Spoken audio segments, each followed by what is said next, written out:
नमस्कार। आकाशवाणी से प्रस्तुत है समाचार संध्या।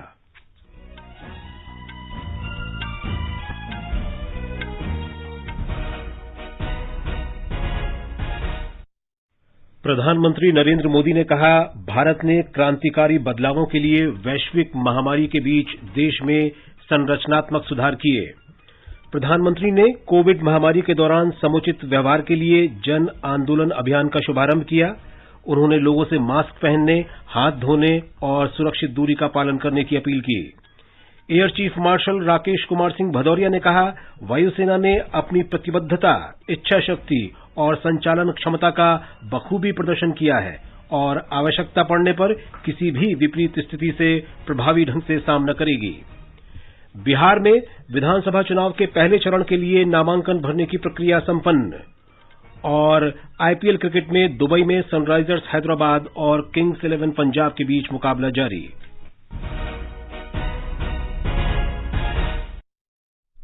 समाचार संध्या में नईम अख्तर के साथ मैं विशाल शर्मा। कोविड-19 महामारी के खिलाफ देश एकजुट होकर लड़ रहा है। आप भी हमारे साथ सुरक्षा और बचाव के 3 आसान एहतियाती उपायों का संकल्प लें। मास्क पहनें, 2 गज की दूरी है जरूरी, सुरक्षित दूरी बनाए रखें, हाथ और मुंह साफ रखें। अब समाचार विस्तार से। प्रधानमंत्री नरेंद्र मोदी ने श्रम, शिक्षा और कृषि के क्षेत्र में 3 सुधारों की सराहना की है। उन्होंने कहा कि देश ने क्रांतिकारी बदलावों के लिए वैश्विक महामारी के बीच संरचनात्मक सुधार किए हैं।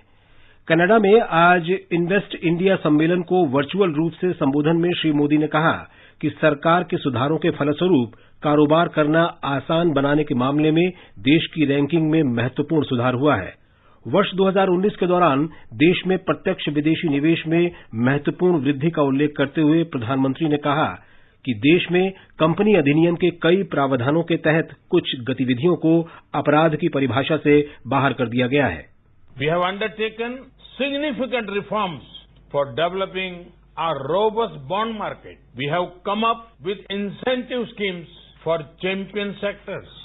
Schemes in sectors like in pharma, medical devices and electronic manufacturing have already been in operation. We want to ensure high level attention and effective hand holding for investors.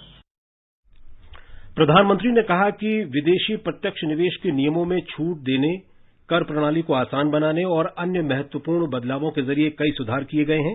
Shri Modi ने कहा कि महामारी के दौरान देश दवाओं के केंद्र के रूप में उभरा और जीवन रक्षक दवाओं की आपूर्ति सुनिश्चित करके दुनिया के 150 से अधिक देशों को सहायता उपलब्ध कराई।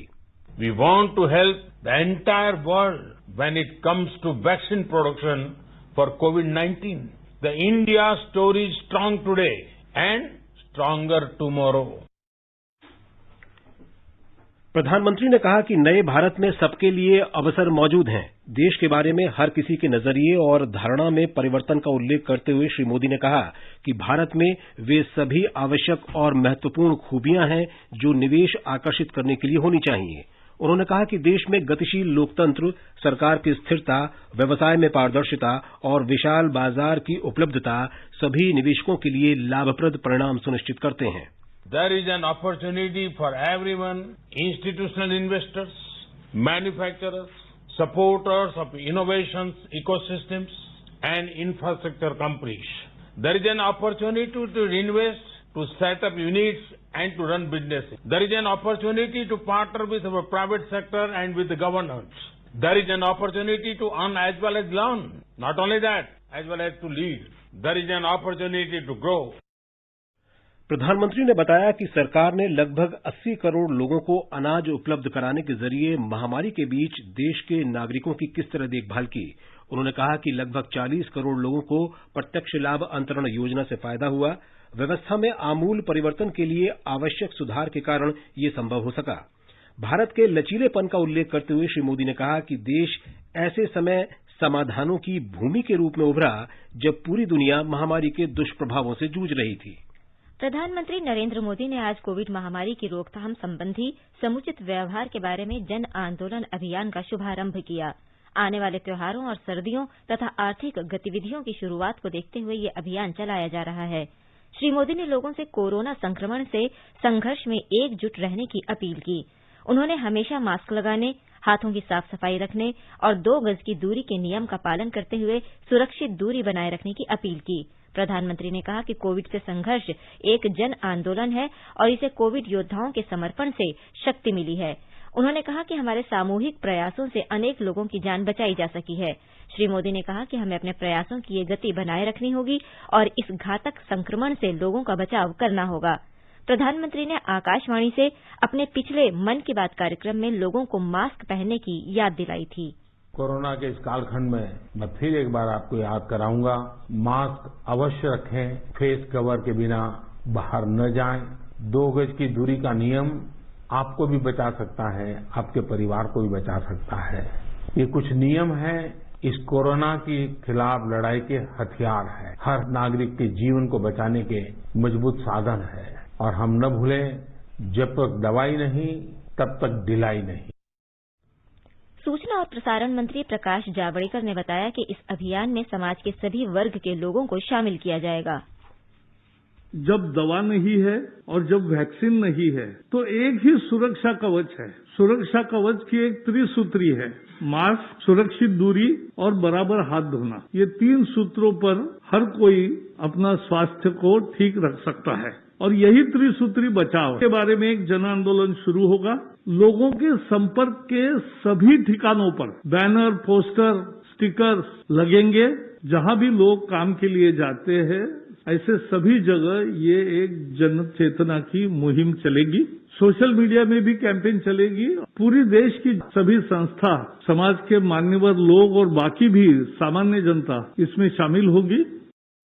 राष्ट्रपति रामनाथ कोविंद ने भी लोगों से कोविड के खिलाफ लड़ाई में एकजुट होने का आह्वान किया। श्री कोविंद ने कहा कि राष्ट्र सामूहिक संकल्प और अनुशासन के जरिए कोविड को हराने के लिए एकजुट है। उन्होंने कहा कि हम मिलकर लड़ेंगे और हम जीतेंगे। गृह मंत्री अमित शाह ने प्रधानमंत्री के जन आंदोलन में सभी से सहभागिता करने की अपील की है। श्री शाह ने कहा कि कोविड जैसी वैश्विक महामारी के खिलाफ तभी लड़ाई जीती जा सकती है जब सभी देशवासी एकजुट रहें। उन्होंने लोगों का आह्वान किया कि वो भारत को कोविड-19 से मुक्त कराने के लिए अपना महत्वपूर्ण योगदान दें। भारतीय जनता पार्टी के अध्यक्ष जगत प्रकाश नड्डा ने आज कहा कि प्रधानमंत्री नरेंद्र मोदी ने कोविड-19 महामारी से देश के लोगों को बचाया है और दुनिया को राह भी दिखाई है।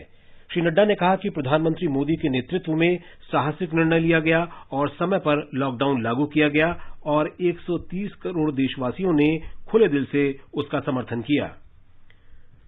विश्व स्वास्थ्य संगठन के प्रमुख का हवाला देते हुए श्री नड्डा ने कहा कि भारत न केवल स्वास्थ्य समस्याओं बल्कि आर्थिक मुद्दों से भी निपटा है। संयुक्त राष्ट्र ने भी कहा है कि गरीब कल्याण पैकेज और आत्मनिर्भर भारत जैसे अनुकरणीय कदम उठाए गए जो अन्य देशों में भी उठाए जाने चाहिए। प्रसिद्ध खिलाड़ी मिल्खा सिंह ने कोरोना से बचाव के लिए सरकार के दिशा निर्देशों का पालन करने की अपील की है।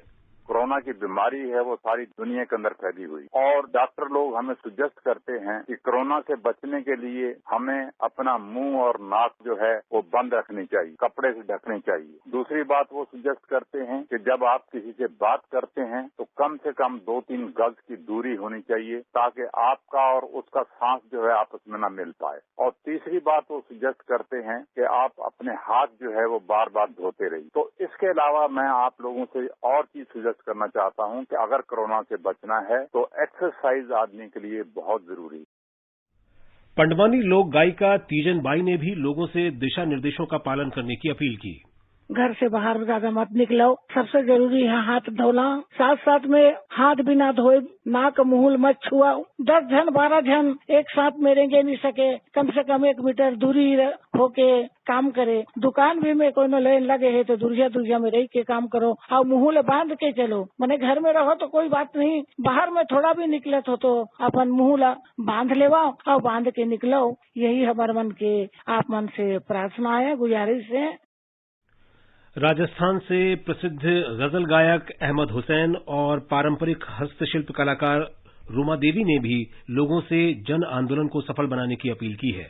मैं रुमा देवी आप सभी से निवेदन करती हूँ कि वर्तमान में कोरोना महामारी के बढ़ते प्रकोप के कारण सोशल डिस्टेंसिंग का पालन करते हुए मास्क का नियमित रूप से उपयोग करें। मैं विश्व मोहन भट्ट, मेरी उम्र 70 साल है और मैं करीब 7 महीने से बाहर नहीं निकला हूँ, अपने घर पे ही हूँ। जरूरी बात यह है कि जब तक बहुत आवश्यक न हो हम अपने घरों से न निकलें। हम अहमद हुसैन, मोहम्मद हुसैन सार्वजनिक स्थानों पर जाने से पूर्व मास्क को लगाएं, क्योंकि मास्क हमारा सुरक्षा कवच है। कहीं बेवजह ना फिरा करो, सभी अपने घर में रहा करो। ये कोरोना दुश्मन जान है, जरा फासले से मिला करो। दिल्ली स्थित अखिल भारतीय आयुर्विज्ञान संस्थान एम्स के डॉक्टर निखिल टंडन ने कोरोना वायरस से बचने के लिए 3 उपायों को अपनाने पर बल दिया। कोविड महामारी के होते हुए वही 3 जो हमारे लिए महत्वपूर्ण चीजें हैं करने के लिए। नंबर 1, न केवल मास्क पहनना, उसे ठीक प्रकार से पहनना ताकि वो नाक और मुंह दोनों को अच्छी तरह से उसका सरफेस कवर कर सके। नंबर 2, हाथ धोना ताकि अगर गलती से भी कोविड इन्फेक्टेड सरफेस पे हाथ लगा है तो वो हाथ के जरिए चेहरे पे, मुंह पे, आंख में ये वायरस ट्रांसमिट ना हो पाए। नंबर 3, जहां तक संभव है 6 फुट की दूरी रखना ताकि जो हवा में वायरस है किसी के छींकने, बोलने, खांसने उसके कारणवश वो वायरस का प्रवेश हमारे शरीर में न हो। मध्य प्रदेश में जन आंदोलन का व्यापक असर हुआ है। मुख्यमंत्री शिवराज सिंह चौहान ने इस आंदोलन की सराहना की है। उन्होंने कहा कि कोरोना की दवा उपलब्ध होने तक मास्क ही बचाव का साधन है। प्रधानमंत्री के कोविड जन आंदोलन की घोषणा के बाद मणिपुर के मुख्यमंत्री एन बीरेन सिंह ने राज्य में कोविड संक्रमण को रोकने के लिए आवश्यक सावधानी बरतने के लिए शपथ दिलाई। उन्होंने कहा कि कोविड महामारी से लड़ने के लिए व्यवहार में परिवर्तन करने तथा दूसरों को इसके लिए प्रेरित करना जरूरी है। मुंबई में जानी मानी काली पीली टैक्सी चालकों ने भी जन आंदोलन में योगदान शुरू कर दिया है। इन टैक्सियों पर कोविड-19 संक्रमण से बचाव और सावधानियों की जानकारी वाले पैम्फलेट चिपकाए गए हैं। देश में कोविड से स्वस्थ होने की दर 85.25% हो गई है। पिछले 24 घंटों के दौरान 83,000 रोगी संक्रमण से ठीक हो गए हैं। स्वास्थ्य मंत्रालय ने बताया कि अब तक कुल 58,27,704 लोग स्वस्थ हुए हैं। मंत्रालय ने बताया है कि कोरोना संक्रमण से स्वस्थ होने की दर बढ़ने से संक्रमित लोगों की दर 13.20% रह गई है। वर्तमान में देश में 9,02,425 मरीज हैं। टेस्ट, ट्रैक और ट्रीट नीति के प्रभावी रूप से लागू होने से स्वस्थ होने की दर में वृद्धि हुई है और मृत्यु दर कम हुई है। देश में मृत्यु दर 1.54% है। कुल संक्रमित लोगों की संख्या 68,35,655 हो गई है। पिछले 24 घंटे के दौरान 971 मरीजों की मौत होने से अब तक 1,05,526 रोगियों की मृत्यु हो चुकी है। भारतीय आयुर्विज्ञान अनुसंधान परिषद के अनुसार पिछले 24 घंटों में 11,94,000 नमूनों की जांच की गई। अब तक कुल 8,34,00,000 जांच की जा चुकी है। मेघालय में आज 123 लोगों में कोरोना संक्रमण की पुष्टि हुई। इसके साथ ही राज्य में इलाज करा रहे कोविड मरीजों की संख्या 2,369 हो गई। 138 मरीजों के स्वस्थ होने के बाद संक्रमण से मुक्त लोगों की कुल संख्या 4,832 हो गई है। राज्य में अब तक संक्रमण से 60 लोगों की मृत्यु हुई है। तमिलनाडु में चेन्नई में कोविड-19 के सीरो सर्वे का दूसरा चरण आज शुरू किया गया। राज्य के प्रधान स्वास्थ्य सचिव डॉक्टर जे राधाकृष्णन ने बताया कि अगले 10 दिन में इसे राज्य भर में शुरू किया जाएगा। इस बीच तमिलनाडु में कोविड संक्रमण के सक्रिय मामले घटकर 44,437 रह गए हैं। संक्रमण से मरने वालों की संख्या आज 10,000 को पार कर गई। केरल से राहत की खबर यह है कि आज संक्रमित लोगों की तुलना में ज्यादा मरीज कोविड से स्वस्थ हुए। आज 5,445 लोगों में संक्रमण की पुष्टि हुई, जबकि 7,003 मरीज ठीक हो गए।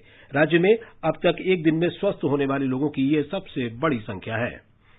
आकाशवाणी का समाचार सेवा प्रभाग आज अपने फोन इन कार्यक्रम में हिंदी और अंग्रेजी में कोविड-19 पर विशेष परिचर्चा प्रसारित करेगा। ये कार्यक्रम आज रात 9:30 बजे से एफएम गोल्ड चैनल और अतिरिक्त मीटरों पर सुना जा सकता है। सफदरजंग अस्पताल की वरिष्ठ चिकित्सक डॉक्टर गीता कंपानी इस चर्चा में भाग लेंगी। श्रोता टोल फ्री नंबर 1800-115767 और लैंडलाइन नंबर 011-2331-4444 पर फोन करके विशेषज्ञ से सीधे सवाल पूछ सकते हैं। हमारे Twitter handle @AIR News Alerts, पर #AskAIR के जरिए भी सवाल पूछे जा सकते हैं। नागरिक उड्डयन मंत्री हरदीप सिंह पुरी ने आज कहा कि सरकार ने 6 मई से विभिन्न माध्यमों से 20 लाख से अधिक लोगों को स्वदेश वापस लाने और यहां फंसे लोगों को उनके देश भेजने के लिए अंतर्राष्ट्रीय उड़ानों का संचालन किया है। आज नई दिल्ली में श्री पुरी ने कहा कि वंदे भारत मिशन के अंतर्गत 17 लाख से अधिक लोगों को स्वदेश लाया गया तथा 3 लाख से अधिक लोग भारत से दूसरे देशों के लिए रवाना हुए। So Vande Bharat is actually a bridging arrangement between a situation of complete lockdown and no activity and complete opening up of civil aviation.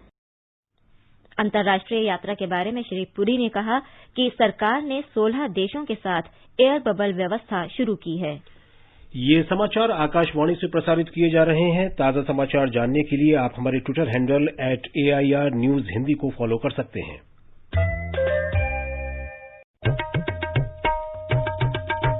News Services Division of All India Radio brings to you program Employment News in association with the Publications Division, Ministry of Information and Broadcasting.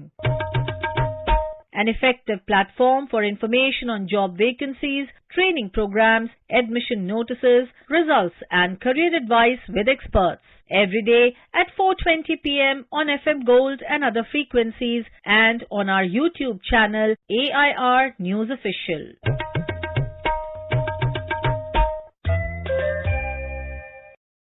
ये आकाशवाणी है। आगे बढ़ने से पहले मुख्य समाचारों पर फिर से एक नजर। प्रधानमंत्री नरेंद्र मोदी ने कहा, भारत ने क्रांतिकारी बदलावों के लिए वैश्विक महामारी के बीच देश में संरचनात्मक सुधार किए। प्रधानमंत्री ने कोविड महामारी के दौरान समुचित व्यवहार के लिए जन आंदोलन अभियान का शुभारंभ किया। उन्होंने लोगों से मास्क पहनने, हाथ धोने और सुरक्षित दूरी का पालन करने की अपील की। Air chief marshal Rakesh Kumar Singh Bhadauria ने कहा, वायुसेना ने अपनी प्रतिबद्धता, इच्छा शक्ति और संचालन क्षमता का बखूबी प्रदर्शन किया है और आवश्यकता पड़ने पर किसी भी विपरीत स्थिति का प्रभावी ढंग से सामना करेगी। बिहार में विधानसभा चुनाव के पहले चरण के लिए नामांकन भरने की प्रक्रिया संपन्न और आईपीएल क्रिकेट में दुबई में सनराइजर्स हैदराबाद और किंग्स 11 पंजाब के बीच मुकाबला जारी। वायुसेना प्रमुख air chief marshal Rakesh Kumar Singh Bhadauria ने आज कहा कि वायुसेना ने अपनी प्रतिबद्धता और संचालन क्षमता का बखूबी प्रदर्शन किया है और आवश्यकता पड़ने पर किसी भी विपरीत स्थिति से प्रभावशाली ढंग से निपटेगी। वायुसेना दिवस के अवसर पर आज गाजियाबाद के हिंडन में आयोजित समारोह में श्री भदौरिया ने कहा कि वायुसेना ने किसी भी आकस्मिक स्थिति से निपटने के लिए बड़ी जल्दी सभी आवश्यक तैनाती की है। देश की उत्तरी सीमा पर हाल के सैन्य टकराव का उल्लेख करते हुए वायुसेना प्रमुख ने तुरंत जवाबी कार्रवाई करने पर सैनिकों की सराहना की।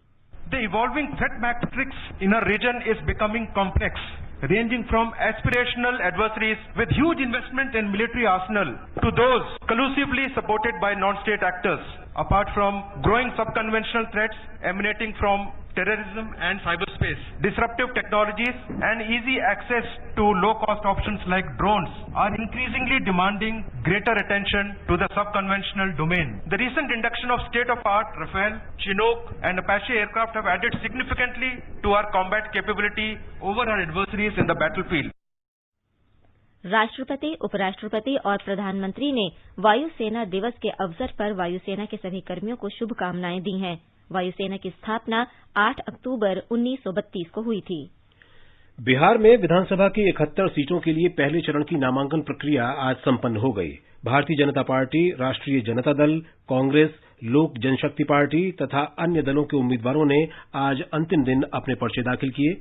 नामांकन पत्रों की जांच कल की जाएगी। 12 अक्टूबर तक नाम वापस लिए जा सकेंगे। पहले चरण के लिए मतदान 28 अक्टूबर को होगा। पहले चरण के लिए जनता दल यूनाइटेड के 41 उम्मीदवारों ने अपने पर्चे भरे हैं। भारतीय जनता पार्टी ने इस चरण के लिए 29 उम्मीदवारों को टिकट दिया है और एक सीट विकासशील इंसान पार्टी को दी है। दूसरी ओर महागठबंधन का घटक राष्ट्रीय जनता दल इस चरण में 42 सीटों पर चुनाव लड़ रहा है। गठबंधन के दूसरे घटक कांग्रेस ने 21 तथा कम्युनिस्ट पार्टी माले ने 8 सीटों पर उम्मीदवार उतारे हैं। ब्यौरा हमारे संवाददाता से। पहले चरण में लोक जनशक्ति पार्टी ने 42 उम्मीदवारों को चुनावी मैदान में उतारा है। पार्टी के सभी उम्मीदवार मुख्यमंत्री नीतीश कुमार के नेतृत्व वाले जनता दल यूनाइटेड के खिलाफ खड़े हुए हैं। लोजपा अध्यक्ष चिराग पासवान ने इस कदम के बारे में पहले ही घोषणा की थी।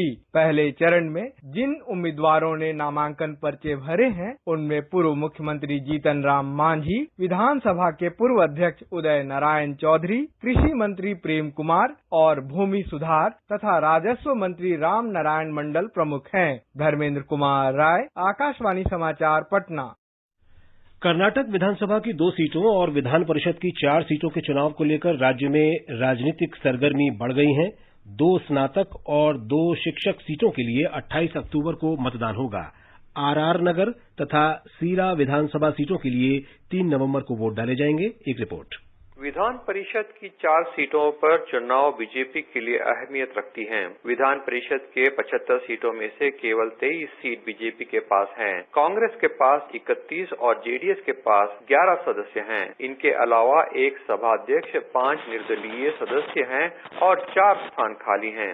चुनाव हो रहे 2 विधानसभा क्षेत्र में कांग्रेस, बीजेपी और जेडीएस के बीच स्पर्धा है। पिछले चुनाव में आरआर नगर कांग्रेस के पास और सिरा जेडीएस के पास था। आरआर नगर के कांग्रेस विधायक एन मुनिरत्ना अब बीजेपी शामिल हो गए हैं।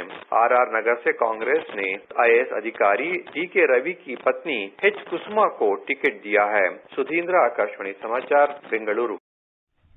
पश्चिम बंगाल में भारतीय जनता पार्टी की युवा शाखा ने आज हावड़ा जिले में पश्चिम बंगाल सचिवालय नबन्ना के बाहर विरोध प्रदर्शन किया। पुलिस ने प्रदर्शनकारियों को रोकने के लिए लाठियां चलाई और आंसू गैस का इस्तेमाल किया। भारतीय जनता पार्टी के प्रदेश उपाध्यक्ष राजू बैनर्जी सहित भाजपा के अनेक कार्यकर्ता घायल हुए। अर्जुन सिंह, कैलाश विजयवर्गीय, लॉकेट चैटर्जी और मुकुल राय जैसे नेता विरोध प्रदर्शन में शामिल थे। भारतीय जनता पार्टी ने कोलकाता में पार्टी के प्रदर्शन के दौरान हिंसा पर पश्चिम बंगाल सरकार पर आक्षेप किया है। पार्टी के वरिष्ठ नेता और केंद्रीय मंत्री रविशंकर प्रसाद ने इस घटना की निंदा की। We don't believe in violence at all. लेकिन हाँ, लोकतंत्र में शांतिपूर्ण प्रदर्शन करना हमारा अधिकार है और इस पर इस तरह से बर्बरता से लाठी चलाई जाए, हमारे राष्ट्रीय स्तर के पदाधिकारियों को घायल किया जाए, हमारे प्रदेश स्तर के पदाधिकारी हॉस्पिटल में हों, महिलाओं के साथ बदसलूकी की जाए। लगभग 1 लाख से ऊपर के कार्यकर्ताओं और समर्थकों की भीड़ थी वहां पर। तो हम इसकी बहुत भर्त्सना करते हैं। बंगाल के लोगों को हम बहुत विनम्रता से आश्वस्त करना चाहते हैं कि बंगाल में बदलाव के लिए बीजेपी सतत तैयार रहेगी। श्री प्रसाद ने कहा कि पश्चिम बंगाल में अब तक भाजपा के करीब 115 कार्यकर्ता मारे गए हैं। उन्होंने कहा कि सत्तारूढ़ तृणमूल कांग्रेस इसलिए ऐसा कर रही है क्योंकि वो राज्य में अपना राजनीतिक जनाधार खो रही है। केंद्रीय मंत्री डॉक्टर जितेंद्र सिंह ने कहा है कि नए कृषि सुधारों से देश के विशेषकर दूरदराज और पर्वतीय क्षेत्र के किसानों का जीवन आसान बनेगा।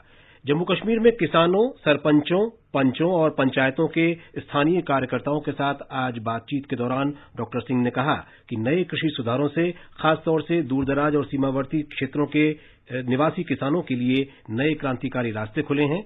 उन्होंने कहा कि पहले बहुत से किसान फसल कटने के बाद अपनी उपज का भंडारण करते थे और उसे उठाने तथा बाजार ले जाने के लिए बिचौलियों का इंतजार करते थे। अब उनके पास उपज बेचने के लिए पर्याप्त विकल्प उपलब्ध हो गए हैं।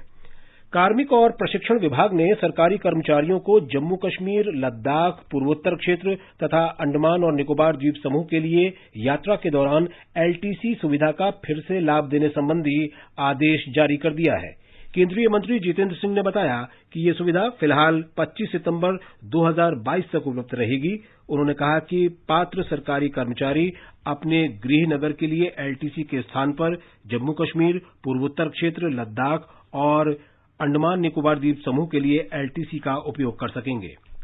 शिक्षा मंत्री रमेश पोखरियाल निशंक ने आज वर्चुअल माध्यम से ज्ञान सर्कल उपक्रम का शुभारंभ किया। इसे आंध्र प्रदेश के चित्तूर में भारतीय सूचना प्रौद्योगिकी संस्थान के टेक्नोलॉजी बिजनेस इंक्यूबेटर ने MEITY की वित्तीय सहायता से विकसित किया है। श्री निशंक ने कहा कि नवाचार ऐसा इंजन है जो राष्ट्र की प्रगति को शक्ति प्रदान करता है। उन्होंने कहा कि आत्मस्थिरता और वैश्विक रूप से अग्रणी बने रहना सुनिश्चित करने के लिए नवाचार और उद्यमिता को प्रोत्साहन देने की आवश्यकता है। शिक्षा मंत्री ने कहा कि ज्ञान सर्कल उपक्रम जैसे केंद्र युवाओं में उद्यमिता को बढ़ावा देंगे। सामाजिक न्याय और अधिकारिता मंत्री थावरचंद गहलोत ने आज मानसिक स्वास्थ्य के बारे में अंतर्राष्ट्रीय सम्मेलन का उद्घाटन किया। सम्मेलन में चर्चा का विषय है लुकिंग बियॉन्ड कोविड-19 यानी कोविड-19 के परे। श्री गहलोत ने पूरी दुनिया में मानसिक स्वास्थ्य की बढ़ती चिंताओं के बारे में अपने विचार रखे। उन्होंने मध्य प्रदेश के सीहोर में राष्ट्रीय मानसिक स्वास्थ्य पुनर्वास संस्थान और किरण मानसिक स्वास्थ्य पुनर्वास हेल्पलाइन की स्थापना सहित इस दिशा में सरकार के अनेक उपायों का उल्लेख किया। ये समाचार हमारी वेबसाइट newsonair.com/hindi और हमारे mobile app news on AIR पर भी उपलब्ध हैं। कोविड-19 से बचाव और सुरक्षित रहने के 3 उपाय। मास्क लगाएं, 2 गज दूरी है जरूरी, सुरक्षित दूरी रखें, हाथ और मुंह साफ रखें। समाचार संध्या में आपका फिर स्वागत है। अफगानिस्तान के शीर्ष शांति वार्ताकार डॉक्टर अब्दुल्ला अब्दुल्ला ने आज प्रधानमंत्री नरेंद्र मोदी से मुलाकात की। दोनों नेताओं ने युद्धग्रस्त अफगानिस्तान में स्थिरता बहाल करने के लिए जारी शांति प्रयासों के बारे में चर्चा की। बैठक के बाद श्री अब्दुल्ला ने कहा कि प्रधानमंत्री मोदी ने अफगानिस्तान में शांति प्रक्रिया को भारत का समर्थन जारी रखने का आश्वासन दिया। विदेश मंत्रालय के प्रवक्ता अनुराग श्रीवास्तव ने कहा कि प्रधानमंत्री मोदी ने अफगानिस्तान के साथ संबंध और प्रगाढ़ करने की भारत की दीर्घकालिक प्रतिबद्धता दोहराई। श्री अब्दुल्ला अफगानिस्तान में शांति प्रक्रिया के लिए क्षेत्रीय आम सहमति बनाने और समर्थन जुटाने के प्रयासों के तहत 5 दिन के दौरे पर दिल्ली में हैं। श्री अब्दुल्ला ने कल राष्ट्रीय सुरक्षा सलाहकार अजित डोभाल के साथ व्यापक चर्चा की थी। भारत ने नेपाल के कैलाली जिले के टीकापुर में श्री सरस्वती माध्यमिक विद्यालय के नए भवन का निर्माण कराया है। ये भवन 3 करोड़ 30 लाख नेपाली रुपए की भारत की आर्थिक सहायता से तैयार किया गया है। इस वर्ष का साहित्य नोबेल पुरस्कार अमेरिका की कवयित्री लुई ग्लुक को दिया जाएगा। येल विश्वविद्यालय के प्रोफेसर ग्लुक ने 1968 में लेखन शुरू किया था। उनकी पहली पुस्तक फर्स्ट बॉर्न थी। वो समकालीन अमेरिकी साहित्य में सबसे प्रसिद्ध कवयित्री और निबंधकार हैं। बॉम्बे स्टॉक एक्सचेंज का सेंसेक्स आज 304 अंक बढ़कर 40,183 पर बंद हुआ। उधर नेशनल स्टॉक का निफ्टी 96 अंक बढ़कर 11,835 दर्ज हुआ। आईपीएल क्रिकेट में दुबई में सनराइजर्स हैदराबाद ने किंग्स 11 पंजाब के साथ ताजा समाचार मिलने तक 11वें ओवर में बिना किसी नुकसान के 118 रन बना लिए थे। हैदराबाद ने टॉस जीतकर बल्लेबाजी करने का फैसला किया। और अब एक नजर कल के मौसम के पूर्वानुमान पर।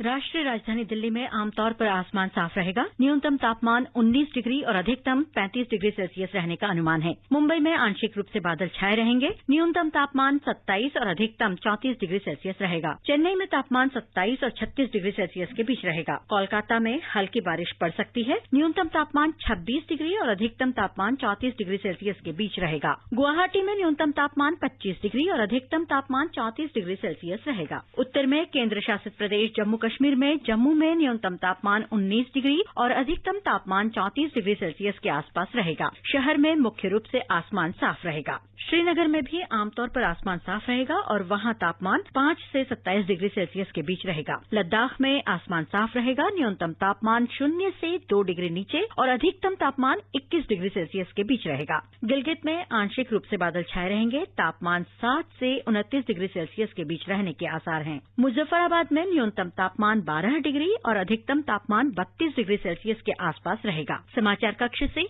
मैं मनीषा खन्ना। मौसम विभाग के महानिदेशक डॉक्टर मृत्युंजय महापात्रा ने बताया है कि विभाग शीघ्र ही तूफान की चेतावनी के लिए एक अत्याधुनिक व्यवस्था शुरू कर रहा है। उन्होंने कहा कि इस व्यवस्था से तूफानों के दौरान आर्थिक नुकसान और संपत्ति की क्षति को काफी कम किया जा सकेगा।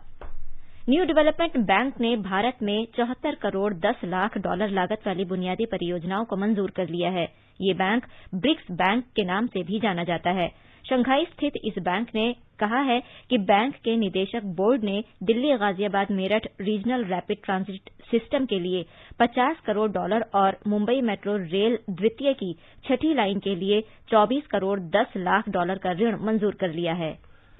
अंत में मुख्य समाचार एक बार फिर। प्रधानमंत्री नरेंद्र मोदी ने कहा, भारत ने क्रांतिकारी बदलावों के लिए वैश्विक महामारी के बीच देश में संरचनात्मक सुधार किए। प्रधानमंत्री ने कोविड महामारी के दौरान समुचित व्यवहार के लिए जन आंदोलन अभियान का शुभारंभ किया। उन्होंने लोगों से मास्क पहनने, हाथ धोने और सुरक्षित दूरी का पालन करने की अपील की। Air chief marshal Rakesh Kumar Singh Bhadauria ने कहा, वायुसेना ने अपनी प्रतिबद्धता, इच्छा शक्ति और संचालन क्षमता का बखूबी प्रदर्शन किया है और आवश्यकता पड़ने पर किसी भी विपरीत स्थिति का प्रभावी ढंग से सामना करेगी। बिहार में विधानसभा चुनाव के पहले चरण के लिए नामांकन भरने की प्रक्रिया संपन्न और आईपीएल क्रिकेट में दुबई में सनराइजर्स हैदराबाद और किंग्स 11 पंजाब के बीच मुकाबला जारी। इसके साथ ही समाचार संध्या का ये अंक समाप्त हुआ। नमस्कार।